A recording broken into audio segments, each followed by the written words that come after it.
extra stoichiometry practice, because who doesn't love more chemistry math? We're going to be going over some limiting and excess reactant problems just for some extra practice today. By the end of this video, you should be able to calculate for limiting reactants and excess reactants and 1% yield question as an intro to what percent yields are.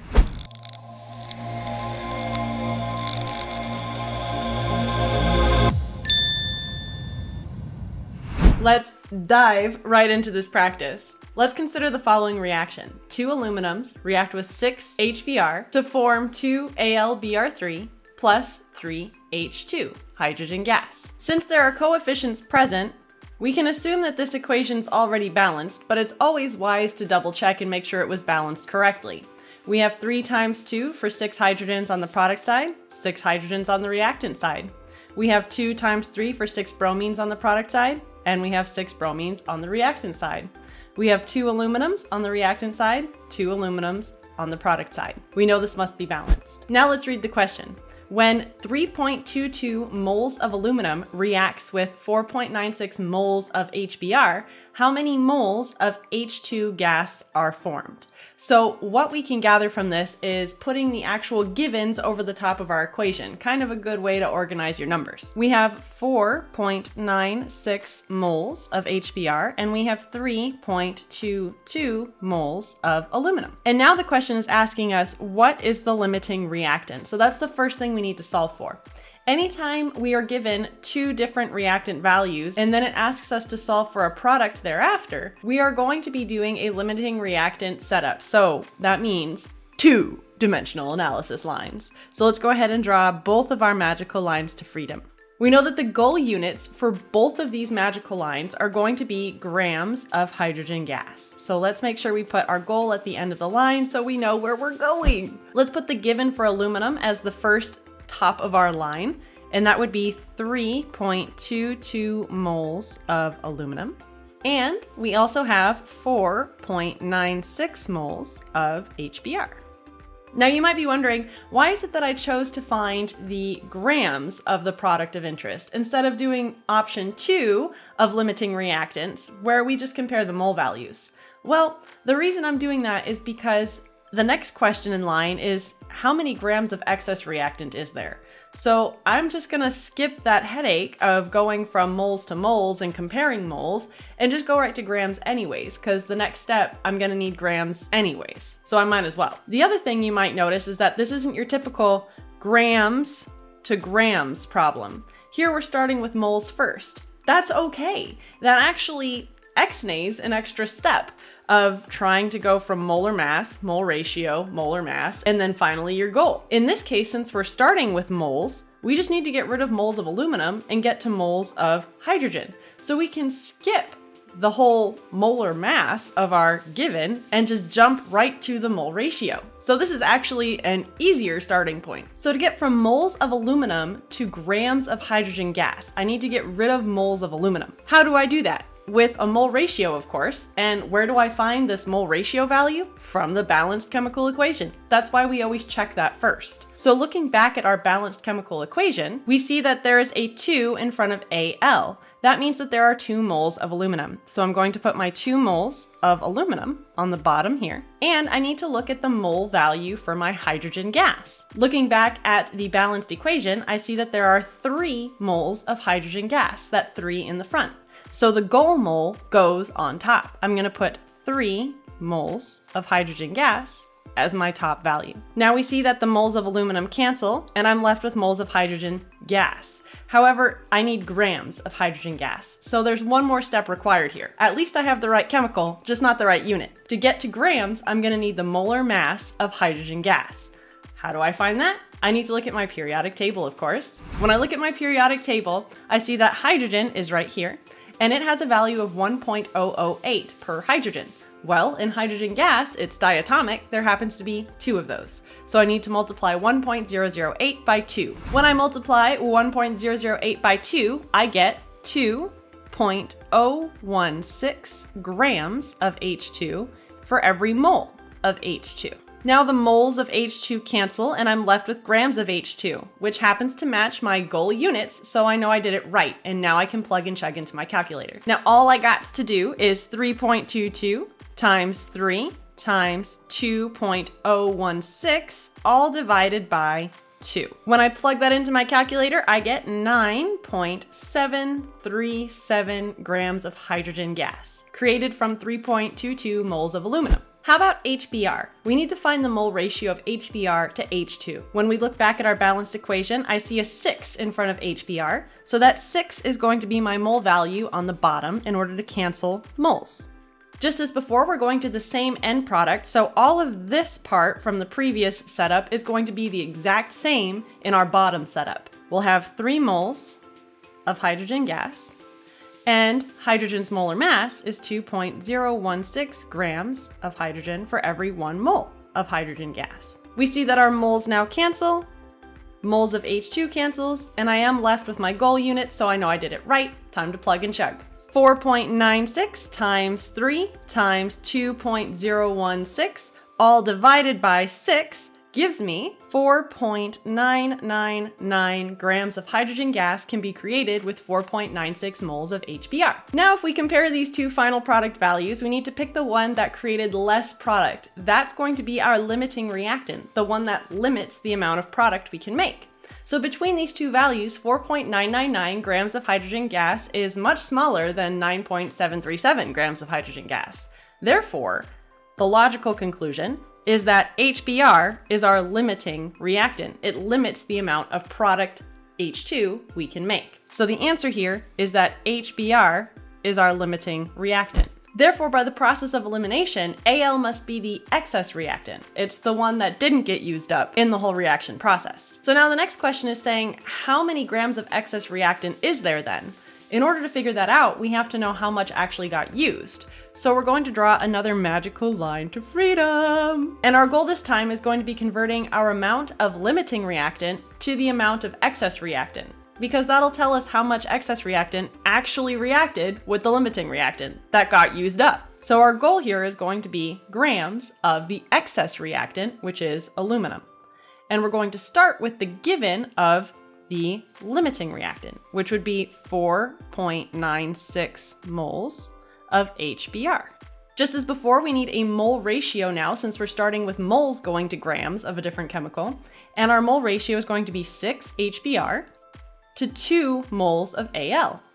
My moles of HBr cancel. I'm left with moles of Al, which doesn't quite match my goal, but at least the chemical's right now. I need to go from moles to grams. How do I do that? I look back at my periodic table, of course. When I find aluminum on the periodic table, right here, I see it weighs 26.982. So plugging in 26.982 grams of aluminum for every 1 mole of aluminum, I can now cancel that mole of aluminum and be left with my correct units. Time to plug and check. We have 4.96 times 2 times 26.982 divided by 6. My final answer is, drumroll please, 44.61 grams of aluminum. Now that's the actual mass of aluminum that got used. Well, shucks, I know how much got used, but how much did I start with? I started with 3.22 moles of aluminum. Well, golly, I can't just take 3.22 moles and subtract it from grams.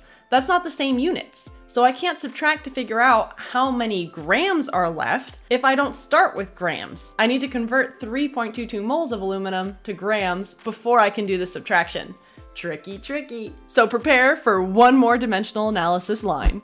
If I start with 3.22 moles of aluminum, I need to get to grams. So how do I do that? Molar mass. Looking at my periodic table, again, I see that the mass of aluminum is 26.982. So plugging in 26.982 grams of aluminum per mole of aluminum, I can figure out how many grams of aluminum I actually started with. All I have to do now is multiply 26.982 by 3.22 divided by 1, which is still the same thing. So the mass that I start with is actually 86.88 grams of aluminum. That's what I started with. Now that my units actually match, I can do this subtraction to figure out how much is left over. 86.88 grams of aluminum minus the 44.61 grams that got used gives me a value of 42.27 grams of aluminum that is left over in excess, ready to react with something else if you so chose. Think you got it? Go ahead and pause the video here and give this one a try. Just like before, we're always going to start and make sure the equation is actually balanced correctly. We do see coefficients present, so we can assume that there was some kind of balancing, but let's make sure. We have 3 silicons on the reactant side and 3 on the product side. That checks out. We have 2 times 2 nitrogens, that's 4, and we have 4 on the product side as well. That also checks out. So now we can move forward with confidence, knowing that our equation is in fact balanced. When 21.44 moles of silicon are reacted with 17.62 moles of nitrogen gas, how many moles of Si3N4 are formed? So how many moles are formed here is the question. We're going from moles of one chemical to moles of another. Let's draw 2-dimensional analysis lines. This time our goal is moles of Si3N4. And we're starting with 21.44 moles of Si and 17.62 moles of N2. All we need to get from moles of one chemical to moles of another is a mole ratio, of course. So let's check the balanced equation. We have 3 moles of silicon for every 1 mole of Si3N4. So we're going to say 3 moles of Si on the bottom and 1 mole of Si3N4 on top. How about for the nitrogen equation setup? We have 2 moles of nitrogen for every 1 mole of Si3N4. So we're going to say 2 moles of N2 for every 1 mole of Si3N4.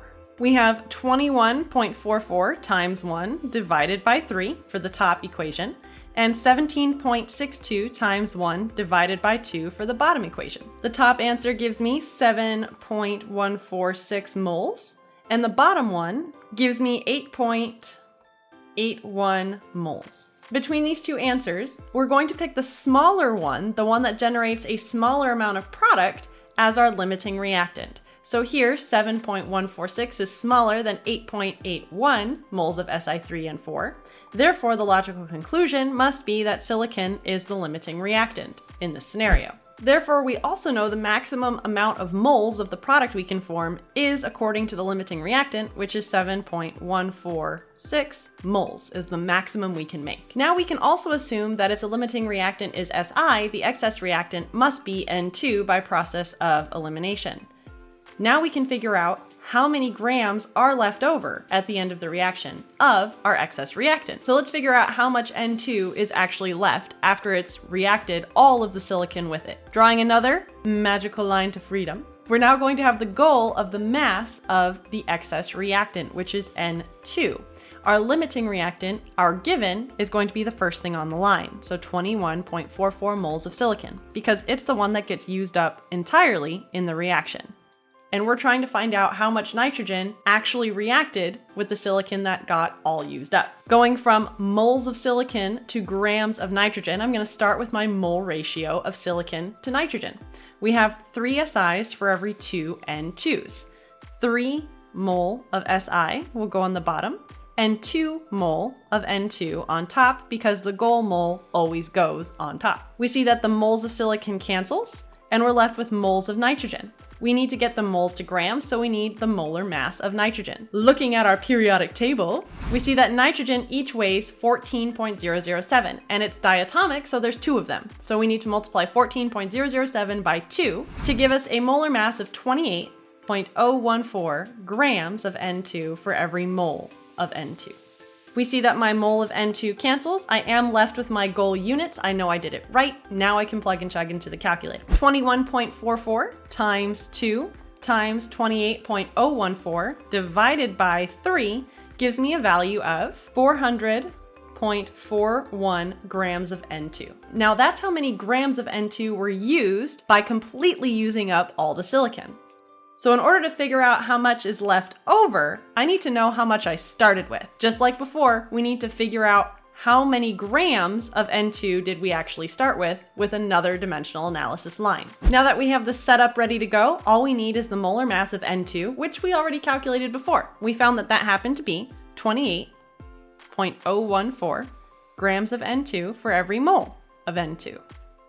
Now the moles cancel for what I started with, and I can multiply 17.62 times 28.014 to get my amount that I started with. Looks like I started with 493.6 grams of N2. Now that I know how much I started with, I can just subtract these two values to figure out how much is left over. And my final answer after subtracting those two values is 93.196 grams of N2 that's left over and ready to react with something else if you so chose to. Here's another fun one. Might be an extra challenge because you first have to write out the balanced equation. Go ahead and pause the video here to see if you can solve this two-part question. First, let's write our chemical equation. We have methane, that's cow farts, CH4, reacts with, that's the plus sign, oxygen. Now remember, oxygen's diatomic, so you would not just write O, but you would have to write O2. And it reacts by combustion. We know that the products of combustion are always and forever CO2 and water. Now we need to balance this equation. We have 2 hydrogens on the product side and 4 on the reactant side. Let's balance that first. If I put a 2 here, I now have 4 hydrogens, and I have 2 oxygens plus 2 here for 4 oxygens on the product side. I only have 2 oxygens on the reactant side, so if I put a 2 in front there, I now have 4. 2 times 2 gives me 4. How about the carbons? I have 1 on each side, so everything else looks balanced from there on forwards. Now the question's saying how many grams of methane, so question mark on the methane, are needed to produce 25 grams of water. 25 grams of our water. So let's draw a dimensional analysis line, our magical line to freedom. Our goal in this case is the grams of methane, CH4, and our given is the 25 grams of water. This is a simple grams to grams calculation where we need to use the same pattern of molar mass, mole ratio, molar mass, just as before. So when we have grams of water to cancel first, we need the molar mass of water. Each oxygen weighs 16, each hydrogen weighs 1.008, and there happens to be 2 of those. So we're going to add 16 plus 2.016 to give us a value of 18.016 grams of water in 1 mole of water. Of course, you could also round this to 18 and it would pretty much give you the same answer anyways. Now we need the mole ratio of water to methane. We have 2 moles of water for every 1 mole of methane from our balanced equation. Now we need the molar mass of CH4. Each carbon weighs 12.011 grams, and each hydrogen again weighs 1.008, and there happens to be 4 of those. So when we add those two values together, we get 16.043 grams of methane for every 1 mole of methane. Grams of water cancels, moles of water cancels, moles of methane cancels, and we are in fact left with our goal units, so now we can plug and chug into our calculator safely. So all we gotta do is multiply across for top and bottom and then divide. 25 times 1 times 1 times 16.043, all divided by 18.016 times 2 times 1. And our answer is 11.13 grams of methane are needed in order to create 25 grams of water as a product. So here's the percent yield introduction question that I promised you at the beginning of the video. If I obtained 13.54 grams of water from the previous question, that combustion reaction, but I should have obtained the 25 grams of water according to the amount of the methane that I used, what was my percent yield of water? Well, percent yield is how much did you actually get over how much you should have gotten. This is just an intro, remember. I'm gonna go over this concept in a full video hereafter. So, the idea here is that the percent yield is how much did I actually get? What percent did I get over what I should have gotten? Well, I got 13.54 and I should have gotten 25. Anytime you divide a small number by a big number, you're gonna get a decimal. And that's ideally what you want for a percent, because then you're going to multiply it by 100 to convert your decimal into a percentage. So 13.54 divided by 25 gives me 0.5416 times 100 means I moved the decimal over twice, and I get 54.16%. So my percent yield of the water was actually a little over half of what I should have got. More on this in the next lesson. Before you move on, make sure you test yourself before you wreck yourself, and make sure that you can answer these two questions about magnesium reacting with oxygen to form magnesium oxide. For both of these questions, make sure you figure out which one the limiting reactant is and how much excess you have in grams left over. If you'd like to check your answers, please comment below and I'll be happy to let you know if you got them right. Please give this video a quacks up, and I hope your day is just ducky. No ducks, no glory.